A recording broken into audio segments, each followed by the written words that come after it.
चलते हैं 18वीं शती के बंगाल में, जो उस समय सिर्फ एक सूबा नहीं बल्कि मुगल सल्तनत की तिजोरी था।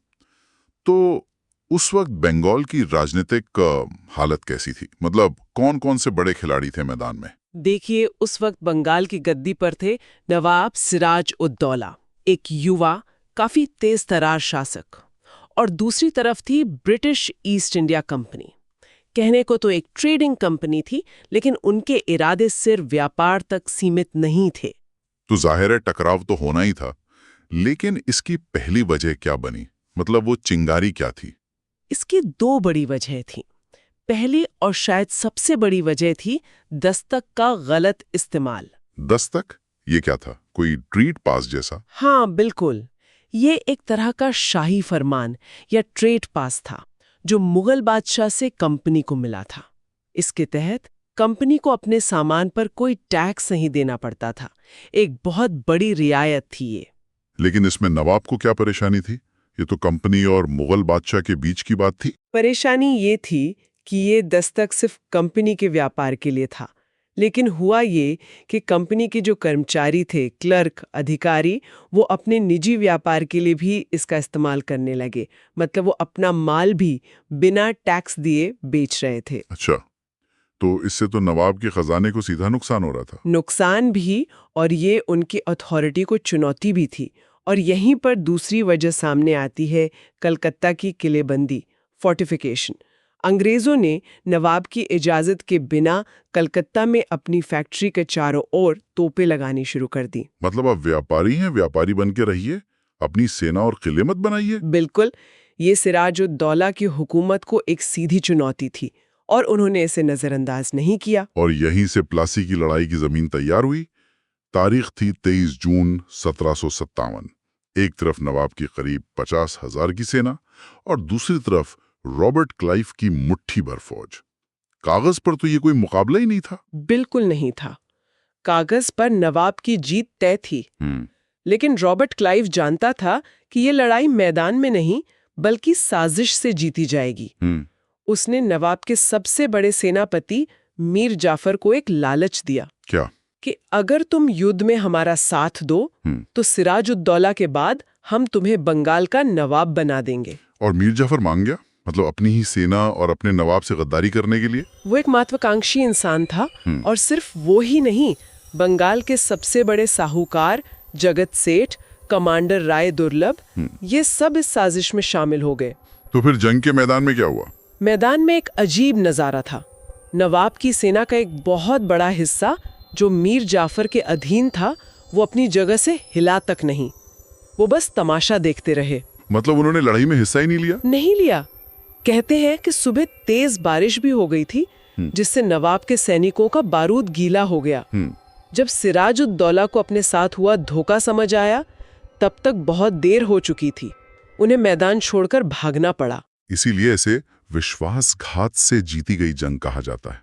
ये कोई सैन्य जीत नहीं थी। ये एक सौदा था। और यहाँ सुनने वालों के लिए एक मेमोरी ट्रिक भी है। अच्छा। प्लासी की तारीख याद रखने के लिए बस ये लाइन याद रखिए। 1-7-17, 5-7-57 लोगों ने मिलकर साजिश की। 1-7-5-7 यानी 1757। बढ़िया। तो प्लासी के बाद जैसा तय हुआ था, मीर जाफर नवाब बन गया। लेकिन क्या वो सच में नवाब था? नहीं, वो अंग्रेजों के हाथ की एक कठपुतली था। एक ऐसी कठपुतली जिससे कंपनी लगातार पैसे और रियायतें मांग रही थी। जब मीर जाफर उनकी मांगे पूरी नहीं कर पाया तो अंग्रेजों ने उसे हटा दिया और उनकी जगह उनके दामाद मीर कासिम को नवाब बना दिया। अंग्रेजों को लगा होगा कि ये भी एक कठपुतली ही साबित होगा। और यही उनकी सबसे बड़ी गलती थी। मीर कासिम अपने ससुर की तरह नहीं थे। वो एक बहुत ही योग्य और स्वाभिमानी शासक थे। उन्होंने आते ही कुछ ऐसे कदम उठाए जो अंग्रेजों को पसंद नहीं आए। जैसे कि? सबसे पहले उन्होंने अपनी राजधानी मुर्शिदाबाद से मुंगेर शिफ्ट कर दी, कलकत्ता से काफी दूर। अच्छा, ताकि अंग्रेजों की दखलंदाजी से बच सकें। बिल्कुल। और सिर्फ इतना ही नहीं, उन्होंने मुंगेर में अपनी सेना को यूरोपियन तरीके से ट्रेनिंग देना शुरू किया। तोपें और बंदूकें बनाने की फैक्ट्री तक लगा दी। वाह, मतलब वो अंग्रेजों पर अपनी निर्भरता खत्म कर रहे थे। हाँ, और फिर उन्होंने वो आखिरी कदम उठाया जिसने अंग्रेजों को हिलाकर रख दिया। वो था दस्तक के मुद्दे पर उनका फैसला। क्या किया उन्होंने? उन्होंने देखा कि दस्तक की वजह से भारतीय व्यापारियों को बहुत नुकसान हो रहा है, तो उन्होंने बंगाल के सभी व्यापारियों के लिए, चाहे वो भारतीय हो या अंग्रेज, सबके लिए आंतरिक व्यापार पर टैक्स ही खत्म कर दिया। क्या बात है! मतलब उन्होंने सबको एक बराबर की जमीन पर ला खड़ा किया, लेवल प्लेइंग फील्ड। हाँ, और अंग्रेजों को जो विशेष फायदा मिल रहा था वो एक झटके में खत्म हो गया। और ये बात ईस्ट इंडिया कंपनी को बर्दाश्त नहीं हुई। यहीं से बक्सर की लड़ाई की नींव पड़ी। तो अब कहानी 7 साल आगे बढ़ती है। तारीख है 22 अक्टूबर 1764। मैदान है बक्सर का। और इस बार अंग्रेजों के सामने कोई एक अकेला नवाब नहीं था। इस बार हिंदुस्तान की 3 बड़ी ताकतों की एक संयुक्त सेना थी, एक महागठबंधन। हाँ, ये प्लासी जैसा मामला बिल्कुल नहीं था। इस बार अंग्रेजों के सामने एक असली चुनौती थी।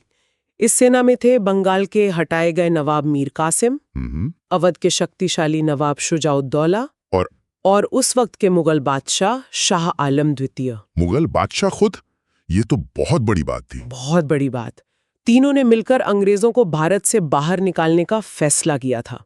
पर इस बार नतीजा अलग क्यों रहा? प्लासी में तो वो साजिश से जीते थे, यहाँ तो सीधी टक्कर थी। एक तरफ लगभग 50,000 सैनिक, दूसरी तरफ सिर्फ 7-8 हजार। फिर भी अंग्रेज जीते कैसे? इस बार जीत का कारण साजिश नहीं, बल्कि उनकी बेहतर मिलिट्री स्ट्रैटेजी, डिसिप्लिन और आधुनिक हथियार थे। हेक्टर मुनरो के नेतृत्व में ब्रिटिश सेना छोटी थी पर बहुत संगठित थी। तीनों भारतीय सेनाओं में आपसी तालमेल की भी बहुत कमी थी। तो ये एक असली सैन्य जीत थी, अ प्रॉपर मिलिट्री विक्ट्री। बिल्कुल, और यही बक्सर को प्लासी से ज्यादा महत्वपूर्ण बनाती है। प्लासी ने सिर्फ बंगाल में एक कठपुतली शासक दिया था, लेकिन बक्सर की एक जीत ने बंगाल, अवध और मुगल सल्तनत तीनों को एक साथ हराया था। इसने ये साबित कर दिया कि ईस्ट इंडिया कंपनी अब भारत की सबसे बड़ी सैन्य ताकत है। और बक्सर की तारीख याद रखने के लिए भी कोई ट्रिक है? हाँ बिल्कुल, बक्सर की तारीख के लिए याद रखिए, एक साथ मिलकर चौके छक्के लगाए।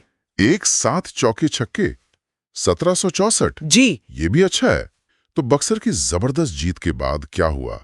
इस जीत ने भारत के नक्शे को कैसे बदला? बक्सर के बाद 1765 में हुई इलाहाबाद की संधि, ट्रीटी ऑफ इलाहाबाद, ये भारतीय इतिहास की सबसे महत्वपूर्ण संधियों में से एक है। और इस संधि ने से क्या था जिसने सब कुछ बदल दिया? वो शर्त थी दीवानी अधिकार का मिलना।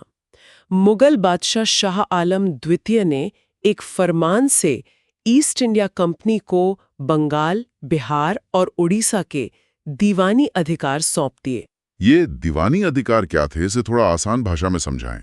दीवानी अधिकार का सीधा मतलब था इन तीनों अमीर प्रांतों से टैक्स या रेवेन्यू वसूल करने का कानूनी अधिकार। यानी अब कंपनी को भारत से सामान खरीदने के लिए इंग्लैंड से पैसा लाने की जरूरत नहीं थी। जरूरत ही नहीं थी। वो यहीं के लोगों से टैक्स वसूलते, उसी पैसे से यहीं का सामान खरीदते और अपनी सेना का खर्च भी उठाते। यहीं से भारत के धन की निकासी, जिसे ड्रेन ऑफ वेल्थ कहते हैं, उसकी असली शुरुआत हुई। और इसी के साथ बंगाल में वो अजीब व्यवस्था शुरू हुई जिसे दोहरी सरकार या डुअल गवर्नमेंट कहते हैं। नहीं, और दूसरी तरफ नवाब, जिसके पास प्रशासन चलाने की सारी जिम्मेदारी थी, लेकिन खजाने में कोई पैसा नहीं था। ये तो एक ऐसी व्यवस्था थी जो बंगाल को बर्बाद करने के लिए ही बनी थी। और उसने वही किया। तो अगर हम इस पूरी चर्चा को समेटें तो हम कह सकते हैं कि प्लासी ने अंग्रेजों के लिए भारत में सत्ता का दरवाजा सिर्फ खोला था, लेकिन बक्सर ने उन्हें उस घर की चाबी और मालिकाना हक का कानूनी दस्तावेज दोनों दे दिया। बक्सर ने एक व्यापारिक कंपनी को हिंदुस्तान का भावी शासक बना दिया। आज की इस चर्चा के बाद एक सवाल सोचने के लिए रह जाता है, अगर बक्सर के मैदान में नतीजा कुछ और होता और वो संयुक्त भारतीय सेना जीत जाती, तो क्या आज भारत का इतिहास और भूगोल कुछ और होता?